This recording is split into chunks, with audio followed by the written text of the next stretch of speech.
Gente, eu vou introduzir o assunto das lesões subepiteliais do trato gastrointestinal e depois o Rafael Ximenes vai falar especificamente sobre o papel da ecoendoscopia e depois eu volto falando sobre o tratamento endoscópico assim, que está sendo proposto atualmente. Lesões subepiteliais são aquelas lesões que se originam da musculares mucosa, da submucosa ou da musculares própria. São geralmente encontrados no estômago, né? Principalmente no estômago e em exames de rotina.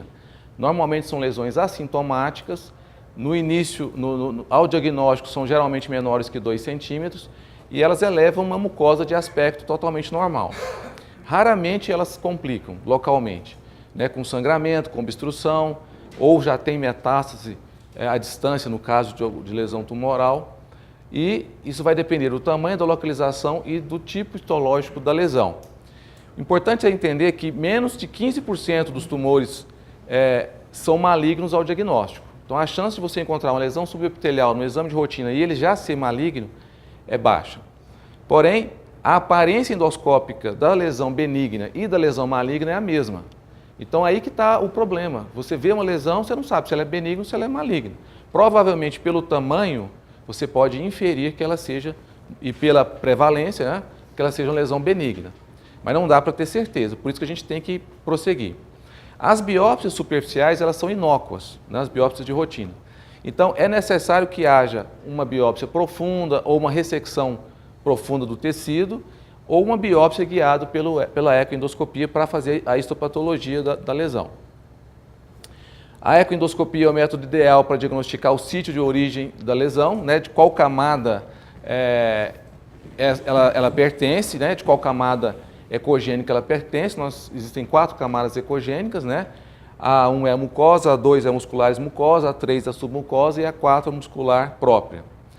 E a ultrassom endoscópico também permite a distinção entre a lesão submucosa da compressão extrínseca, que é a lesão extramural, que ocorre em 30% dos casos. Então, 30% das lesões que você acha que é subepitelial, na verdade, é uma compressão extrínseca. É importante a ecoendoscopia também para avaliar a presença de linfadenomegalia próxima à lesão e guiar também uma agulha de punção da lesão. Mais ou menos, resumidamente, essas são as lesões subepiteliais que o Dr. Rafael vai falar. Mas para a gente ter só uma ideia, elas se dividem em lesões malignas ou potencialmente malignas e lesões benignas ou com potencial de malignidade. Então estão listados aí todas as lesões que são mais comumente encontradas. Muitas delas são lesões muito comuns que a gente encontra no dia a dia, como varizes, o pâncreas ectópico, né, que a gente já pode fazer o diagnóstico até numa endoscopia de rotina. Então, qual que é o papel da endoscopia diagnóstica convencional nas lesões subepiteliais? Então, a endoscopia convencional ela já te dá dicas a respeito da origem dessa lesão. Por exemplo, o tamanho, pela localização, pela presença da prega em ponte, que você atesta que ela é uma lesão submucosa, diferente da lesão epitelial, pela consistência dela durante o exame, que é aquele sinal da almofada, em que você encosta a pinça na lesão e ela afunda. Isso fala a favor das lesões lipomatosas. A presença de mobilidade da lesão, geralmente é o que a gente chama de sinal do rolamento, né, com a pinça. Então a gente vê que ela é submucosa. Se há presença de pulsatilidade ou não na lesão, se tiver pulsatilidade, lembra a favor de uma lesão vascular. O aspecto da superfície da mucosa, às vezes a mucosa ela vem erodida, ela vem com erosão, nem sempre ela é uma mucosa lisa. E também o próprio exame endoscópico pode inferir da presença de uma compressão extrínseca. A gente pode mudar o paciente de decúbito, aumentar a insuflação, são técnicas comuns que nós aplicamos. Dentre as compressões extrínsecas, só para a gente lembrar rapidamente, no esôfago a gente pode estar diante de um broncofonte, um átrio esquerdo do coração, presença de linfonodos, massas, aneurisma de aorta, ou nos pacientes operados com o estômago intratorácico, ele pode fazer compressão extrínseca ao esôfago. No estômago a gente pode encontrar compressão extrínseca pela vesícula, pelo lobo esquerdo do fígado, pelo baço, cólon transverso, pseudocisto pancreático e tumores da cavidade abdominal. No duodeno, principalmente os tumores pancreáticos e os aneurismas, por exemplo, da artéria esplênica. No colo e no reto, os tumores hepáticos, no cólon transverso, a esplenomegalia volumosa, miomas uterinos e tumores pélvicos podem dar essa impressão também no colo. Então aqui a gente vê uma imagem de uma compressão extrínseca por um aneurisma de aorta no esôfago, na pequena curvatura ao lobo esquerdo do fígado e na segunda porção do adenal, a compressão por um cisto pancreático. Então isso já dá para a gente ter uma ideia só pelo exame de rotina. E o que a ecoendoscopia vai fazer? Distinguir as lesões entre intramural e extramural, definir a camada de origem, descrever os aspectos morfológicos da lesão, né? Basicamente a ecogenicidade, se ela é lesão homogênea, né? Se ela tem calcificações, fala a favor de lesão neoplásica, se ela tem cistos, são mais comuns nas lesões benignas, qual que é a invasividade dela na parede e se há a presença de linfonodo megalia. Essa é a última revisão da Associação Americana de Endoscopia Gastrointestinal sobre a ecoendoscopia nas lesões subepiteliais. Lógico que isso aí não dá para ler, só para vocês verem que estão descritas todas as lesões, o aspecto endoscópico, a camada ecogênica e a aparência, a ecoendoscopia. Então, se alguém quiser dar uma lida, depois está aí a referência. Bom, eu vou parar por aqui e depois eu vou voltar para falar sobre a abordagem endoscópica das lesões, ok? E o Rafael vai continuar falando sobre o papel da ecoendoscopia. Então, boa noite. Primeiro eu queria agradecer o José Cristiano e os demais organizadores pelo convite. A gente vai falar um pouco então do papel da ecoendoscopia na avaliação das lesões subepiteliais do trato gastrointestinal. Bom, primeiro, para quem ainda não é muito habituado com o método, a ecoendoscopia, ela combina a endoscopia com o ultrassom. Então, aqui a gente tem alguns exemplos. Ali o primeiro, na parte superior à direita de vocês, é um tubo radial. Então, ali aquela parte rosa que está em volta por um balão é um transdutor de ultrassom. Do lado dele, a gente tem um outro tipo de tubo que é o setorial. Então, aquela parte branca, ou bege, seria o transdutor de ultrassom. Então, isso dá imagens com características diferentes. O radial faz um corte como se fosse tomográfico, enquanto que o setorial faz um corte em leque à frente daquele transdutor. Vantagem do setorial, que acaba sendo mais utilizado hoje, é que ele tem um canal terapêutico, naquela primeira figura abaixo à direita, que permite a punção. Então, a gente vai ver que a punção aspirativa ou mesmo a biópsia guiada por ecoendoscopia, ela ajuda bastante a gente a determinar que tipo de lesão a gente está vendo. Bom, o que seriam as funções da ecoendoscopia diante de uma lesão subepitelial? Primeiro, confirmar se a lesão é mesmo subepitelial ou não. Igual o Dr. Zé Cristiano comentou, é muito frequente uma compressão extrínseca ser interpretada como uma lesão subepitelial. Também algumas lesões da mucosa superficial, um pólipo, às vezes pode se confundir também. A ecoendoscopia nos ajudaria a fazer essa diferenciação. Na avaliação ecoendoscópica, a gente pode puncionar essa lesão, na maioria das vezes, e avaliar também a possibilidade de ressecção endoscópica. Então, ao determinar qual camada a lesão pertence, o tamanho, isso ajuda o endoscopista a se programar e saber se é possível ressecar por endoscopia ou não. Além disso, a gente vai caracterizar a lesão em relação a qual a camada de origem, qual que é o tamanho, qual é a sua ecogenicidade, como é que são suas bordas, se tem calcificação e etc.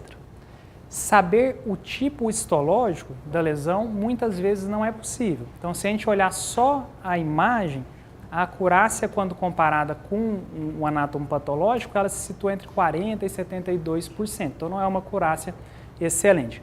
Quando eu combino isso com a punção aspirativa, isso melhora, vai para 80%, 92%. Mas mesmo quando a gente não sabe o tipo histológico, vocês vão ver que a eco ajuda a guiar o melhor caminho a se seguir. Bom, esse primeiro fluxograma é para dar um panorama geral, independente do tipo de lesão. Depois, mais para frente, eu vou ter um outro fluxograma voltado porque é a nossa principal dúvida. Então, na endoscopia, se eu localizei uma lesão subepitelial, eu devo estimar o tamanho dessa lesão e também, apesar de que a chance de você ter o diagnóstico por biópsia seja muito baixa, normalmente é recomendado você tentar a biópsia. Sendo mesmo uma lesão subepitelial, provavelmente você não vai ter material representativo, vai pegar só a mucosa superficial. As exceções são tumor carcinoide, que às vezes ele é da muscular da mucosa e a biópsia muitas vezes consegue mostrar, e talvez tumor de célula granular no esôfago, que a biópsia endoscópica às vezes ela já é diagnóstica. Se a lesão é muito pequena, então menor do que 1 centímetro, a avaliação ecoendoscópica ela é muito difícil. Não que você não possa pedir, mas tem uma chance razoável de a gente não conseguir caracterizar bem a lesão. Então, uma lesão de 3 milímetros, provavelmente eu não vou conseguir ver nada. Uma lesão de 8, 9, às vezes a gente consegue ver. Já as lesões maiores do que 1 centímetro, a ecoendoscopia ela é bem mais factível. E lá o que a gente vai tentar olhar? Caracterizar a lesão, especialmente tem sinais de malignidade e também, se for possível e indicado, fazer a punção. Se a partir daí a gente tem uma lesão maligna com alto potencial maligno, a gente vai ter indicação de ressecção, se não, a gente poderia fazer o segmento daquela lesão. Bom, aqui só para exemplificar para vocês, ali na seta é um lipoma, mas o que eu quero mostrar nessa foto é a questão das camadas. Então, a ecoendoscopia convencional de 7,5 a 12 MHz, a gente consegue determinar algumas camadas que se intercalam. Né? A primeira, hiperecogênica. Quando a gente fala hiperecogênico, é mais branca, né? Hipoecogênico, mais escuro. Então, a primeira, que é hiperecogênica, que é a mucosa superficial.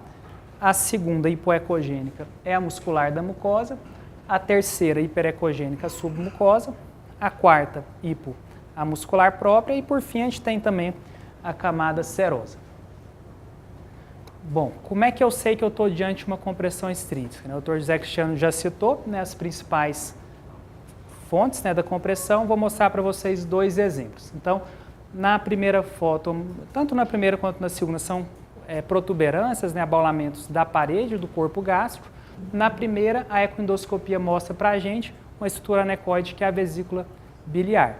Como é que eu sei que realmente é uma estrutura extra parede gástrica e não uma das paredes espessadas? Nesse caso está muito óbvio, mas em casos em que isso não é tão óbvio, a gente olhar as 5 camadas. Então a gente vê ali em destaque as 5 camadas estão íntegras. Então eu sei que essa lesão ela não é da parede gástrica. No exemplo de baixo, a gente tem um cisto, né, um cisto hepático que está gerando uma compressão, então também não é uma lesão da parede do estômago.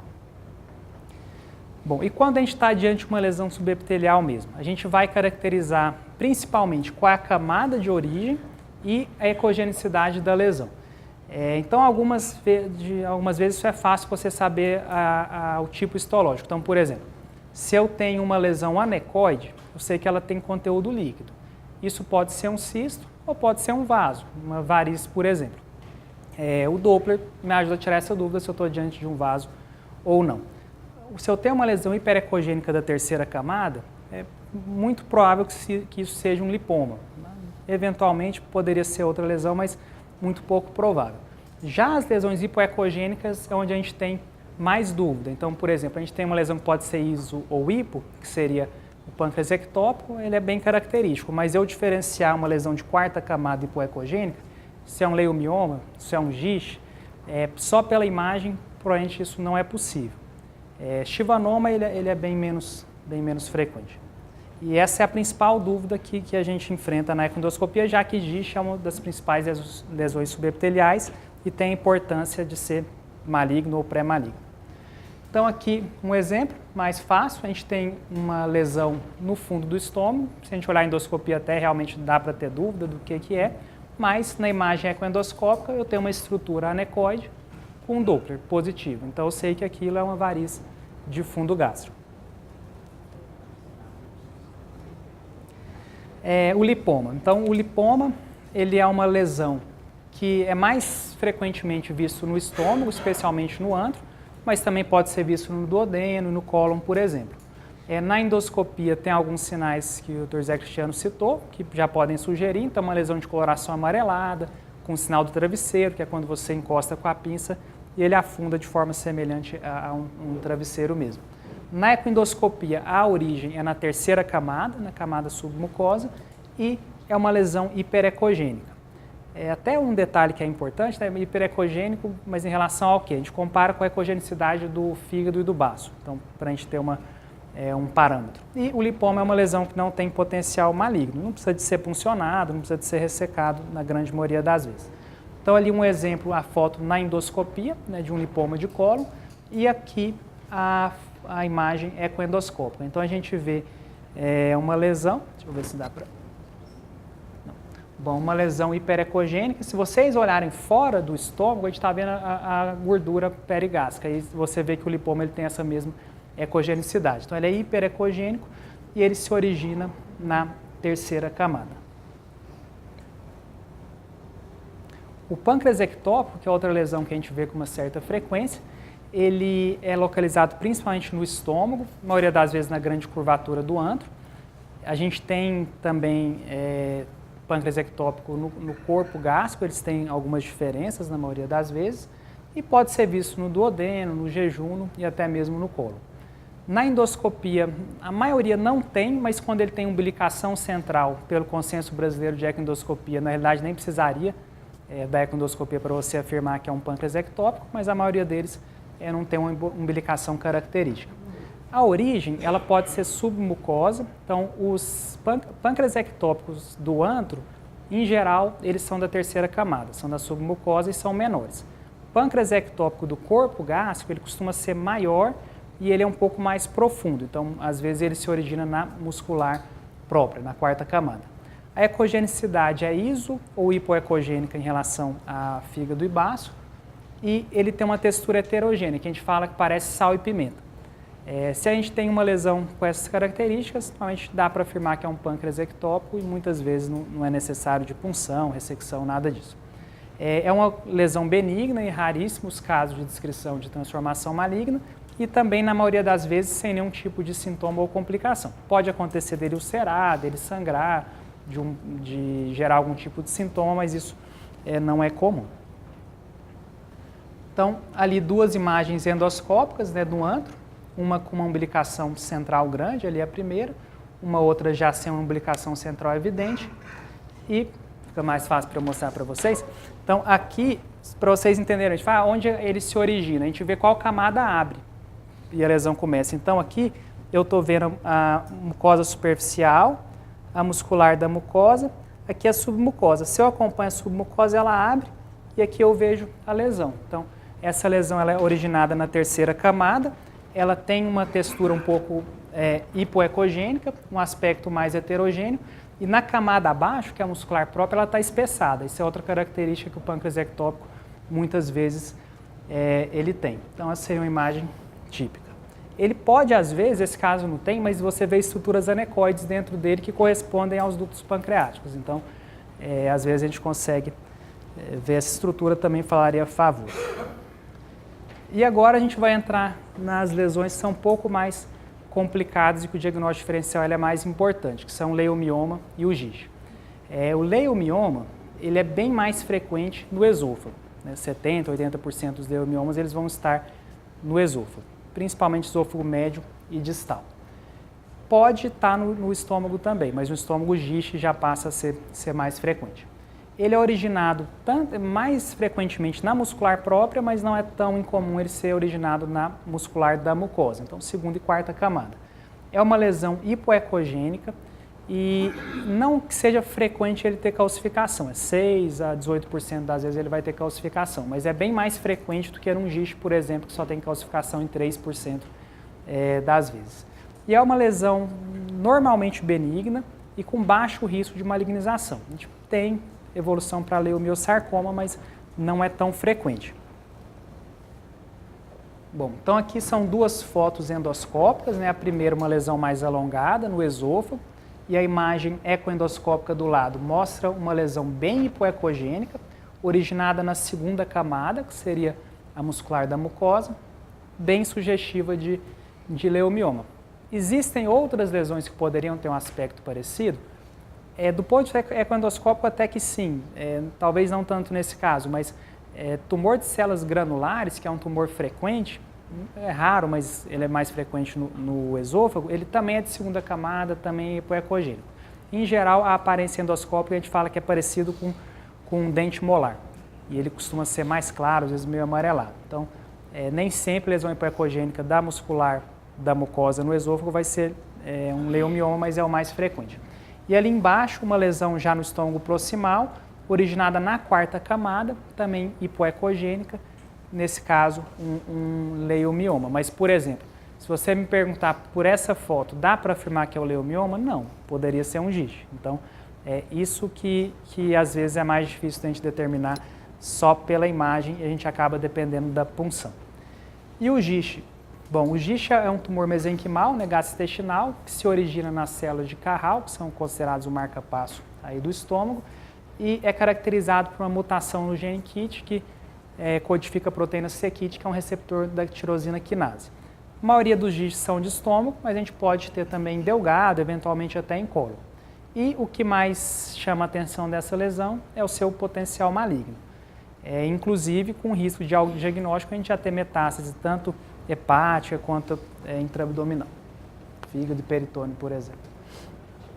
Bom, na ecoendoscopia, como é que o GIST se aparenta? Ele é uma lesão da muscular própria, quase sempre, é raríssimo um GIST de muscular da mucosa, por exemplo, e no estômago a maioria ele está no fundo ou no corpo, mais até no corpo do que no fundo.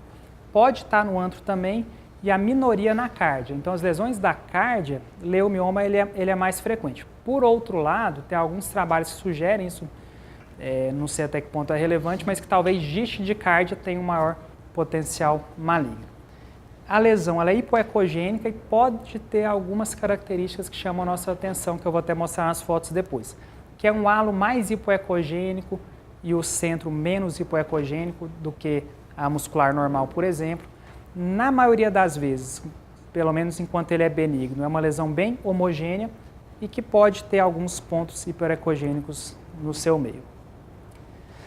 Bom, então aqui algumas imagens para vocês verem, né? A primeira é uma imagem endoscópica de uma lesão elevada do estômago. Ali, à esquerda dela para vocês, na minha esquerda no caso, a gente vê que é uma lesão hipoecogênica originada na quarta camada. No estômago, isso é altamente suspeito para GIST. Ali embaixo é um outro exemplo de GIST.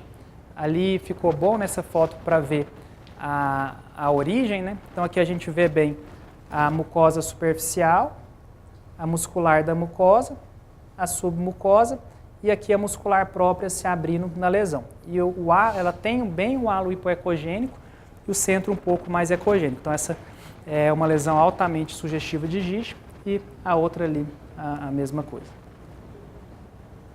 E o que na ecoendoscopia chama a atenção para a possibilidade desse GIST já ser maligno? Os dois principais são os que estão em cima. Tamanho, então principalmente maior do que 4 centímetros, mas a partir de 2 centímetros eu já tenho que me preocupar, né, com a possibilidade desse GIST ser maligno.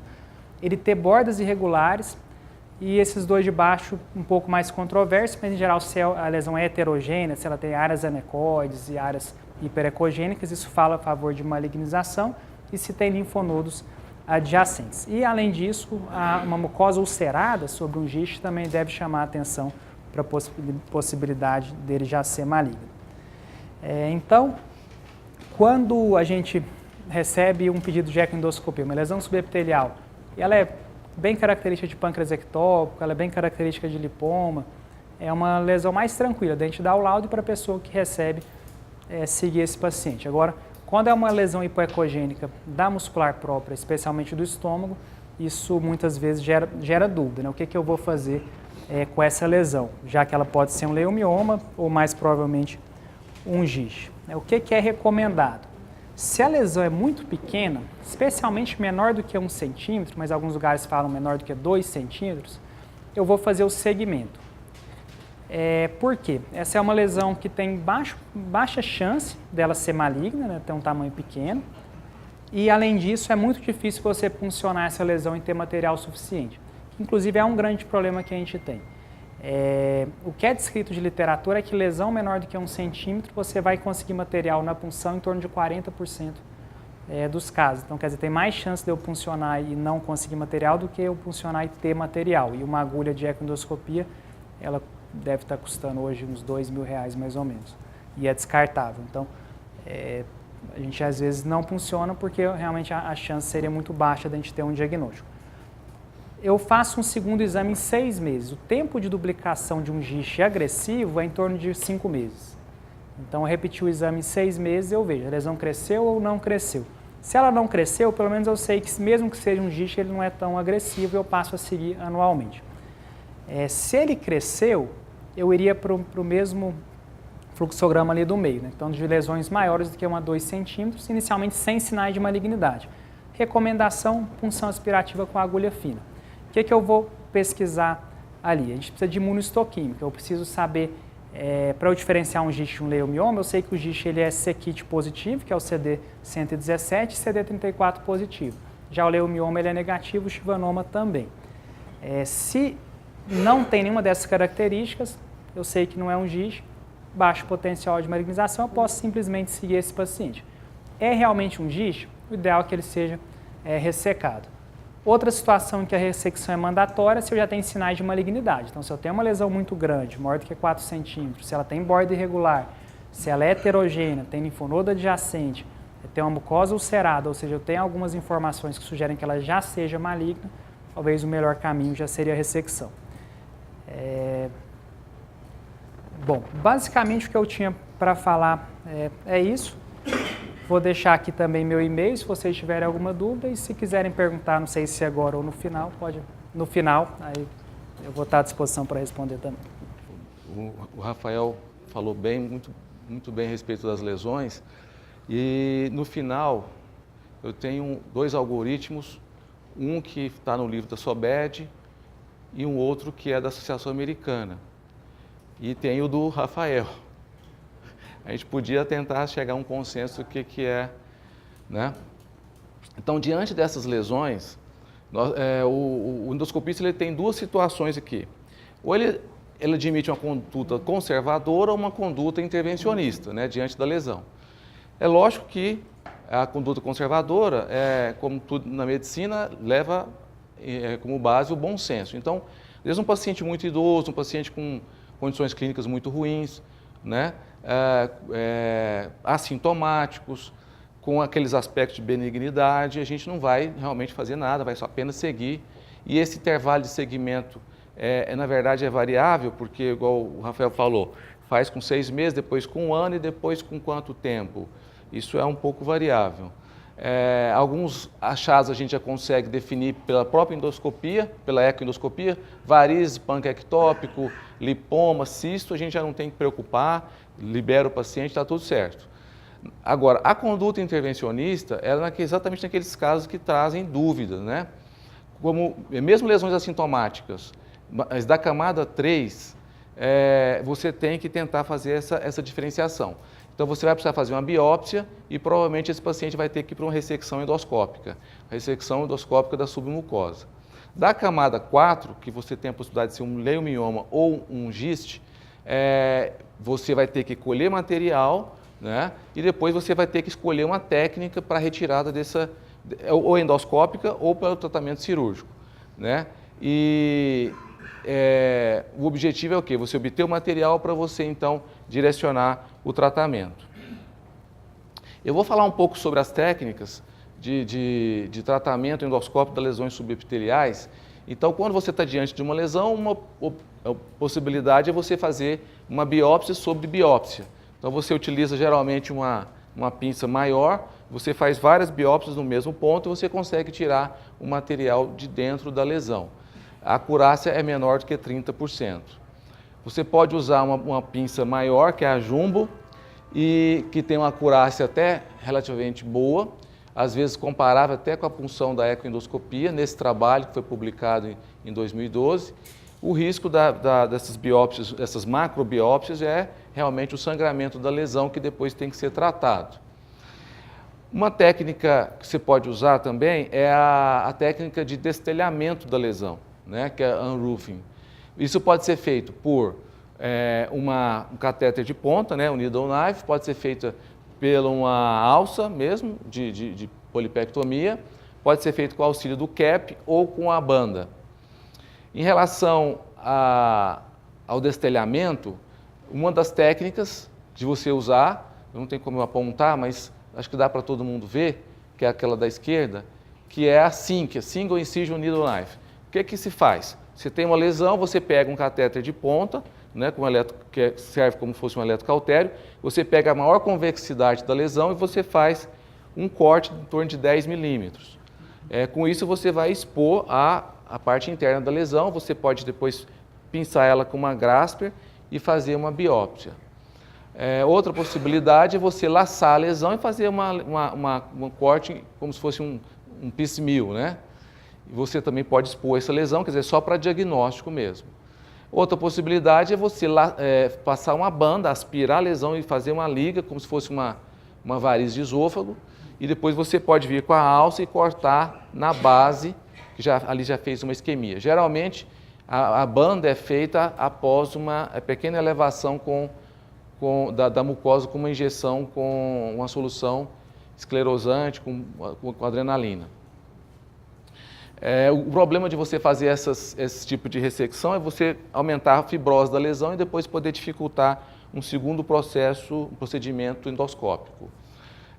Como o Rafael falou, o método mais usado para aquisição de tecido mais acurado é a punção com agulha fina.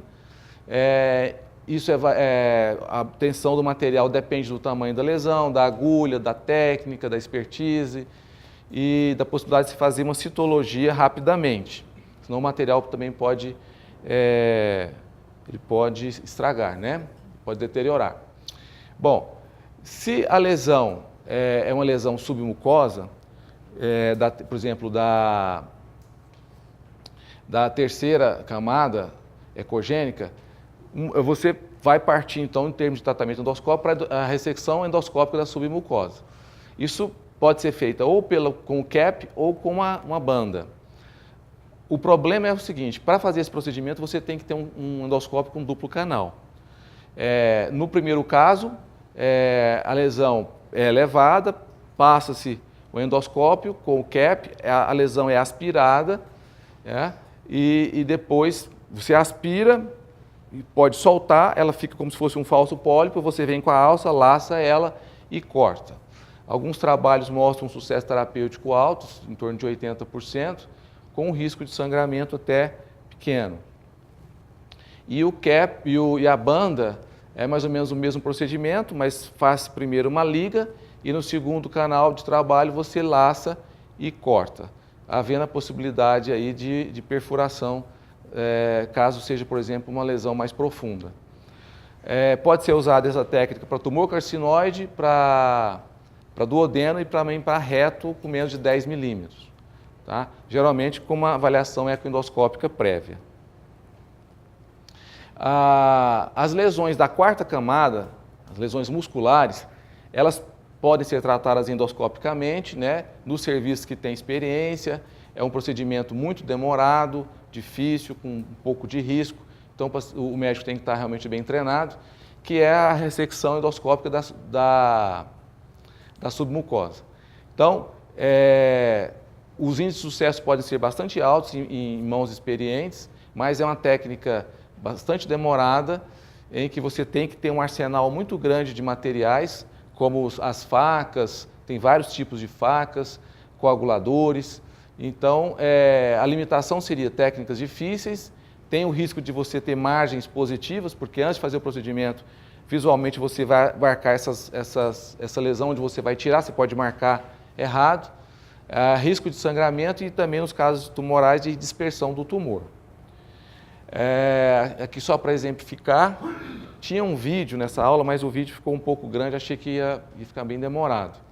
Então, ali à esquerda a gente vê uma ressecção de um giste gástrico pela técnica de ISD e do lado direito uma ressecção de um leiomioma de esôfago usando apenas uma faca com dissecção com a T-knife. E uma técnica nova também de ressecção endoscópica que surgiu em 2010, que é a STER, que é a ressecção endoscópica por tunelização submucosa. É uma técnica que surgiu para tratamento de acalásia, né, no procedimento que é o POEM, miotomia endoscópica, em que é utilizado para a enucleação de lesões da camada muscular após a confecção de um túnel 5 centímetros acima da lesão. Então faz-se a incisão da mucosa, entra com o endoscópio, com a T-knife ou com a A Hooke, né, vai dissecando, chega na lesão e faz a enucleação. A vantagem é que você mantém a integridade da mucosa, tem um menor risco de perfuração, lógico que isso depende do treinamento. A taxa de ressecção é alta, mas quando complica, geralmente a complicação é grave. Né? Pneumotórax, fizemos subcutâneo, pneumomediastino. Então essa é uma técnica que tem acoplada a ela uma possibilidade de complicações bastante graves. Então, só para exemplificar, esse estudo, por exemplo, mostra um caso bem interessante, tem até o vídeo desse estudo, em que faz-se uma ressecção, a enucleação de um leiomioma de esôfago médio e depois a clipagem da mucosa e fechamento da mucosa. Essa aqui, só para vocês verem, esse aqui é o túnel que é feito entre a mucosa e a muscular por onde o endoscópio penetra. Olha o tanto de equipamento que você tem que ter para fazer um procedimento desse. Canal um endoscópio de duplo canal, coagulador de argônio, cap, agulha de injeção, T-knife, alça rotatória, pinça de Hobbit biópsia e eclipse hemostático. Isso é o básico. Então, é difícil os planos de saúde também poderem pagar isso aí, tem um custo elevado. Então, chegando para finalizar a aula, gente, o consenso atual que é feito no Brasil, chancelado pela SOBED, esse é o estudo que gerou esse algoritmo, faz a seguinte colocação. Diante de uma lesão submucosa, subepitelial, melhor dizendo, menor do que 1 centímetro, então é acompanhamento anual. O Rafael sugeriu fazer uma ecoendoscopia com 6 meses, porque se for uma lesão agressiva, ela pode crescer. Se não crescer, pode acompanhar anualmente. Se em face de uma lesão subepitelial, encontra-se um sinal da almofada, né, que é o do travesseiro positivo, a alta probabilidade de ser lipoma, principalmente se for menor que 2 centímetros, é só acompanhamento. Se o sinal da almofada não for positivo, aí sim nós entramos com a ecoendoscopia. Então a gente pode tentar evitar a ecoendoscopia até esse momento, a partir desse momento não tem jeito, o correto seria fazer a ecoendoscopia. Né? Se a lesão for extramural, tratamento próprio da lesão, né? Não é lesão subepitelial. Se for uma lesão intramural, hiperecogênica, aí dependendo da camada, né, a gente sabe que pode ser, por exemplo, terceira camada pode ser um lipoma, acompanhamento. Se for anecoico, pode ser uma lesão vascular se tiver um Doppler positivo ou um cisto se tiver um Doppler negativo. E o que mais complicadinho são as lesões hipoecóicas, né, geralmente em torno de 3 centímetros. Se for menor que 3 centímetros, você tem que obter material através dessas técnicas que eu falei. Se for maior que 3 centímetros, existe tratamento endoscópico para isso, mas esse guideline sugere já partir para uma cirurgia mesmo. E comparando ele com o guideline americano, que saiu esse ano, eles colocam o seguinte: lesão subepitelial é igual a ecoendoscopia. Né? Não tem esse negócio de sinal de almofada, não. Lesão epitelial, ecoendoscopia. Descartou lesão extramucosa, é lesão intramural. Aí tudo bem. Se for a segunda ou da terceira camada, segue igual o outro algoritmo. Pode ser vascular, pode ser cisto, pode ser lipoma. Né? Se ele for hipoecogênico, menor que 2 centímetros, ressecção da submucosa. Se for maior que 2 centímetros, uma lesão grande, você pode obter material ou já partir para um ISD. Se for da quarta camada, que pode ser um leiomioma ou um giste, menor que 4 centímetros, pode-se tentar esse tratamento endoscópico com aquelas técnicas que eu falei. Se for mais que 4 centímetros, não é recomendado, o ideal é já partir para a cirurgia. Né? Então, acho que mas não tem muita diferença entre o que a gente falou, está batendo tudo. E só para chorar as mágoas aqui, né? É difícil a gente investir em uma coisa tão importante dessa. Aparelho caro, as técnicas são difíceis, tem dificuldade de treinamento, o convênio não paga, o Rafael não quer fazer para a gente, não sei porquê. Então, assim, é uma realidade que não é tão complicada, né? A gente, todos nós aqui temos capacitação para fazer e a gente não está saindo do lugar. Então, assim, eu acho que tem que depender de instituição, né? Porque o médico ir lá comprar um aparelho 700 mil reais, né? Tirando o Rafael, acho que é difícil. Então você entrou. E a gente tem que dar uma melhorada nisso aí. Então tá, joia. Vamos fazer um intervalinho, né? Um lanchinho e aí a gente volta para terminar. Certo?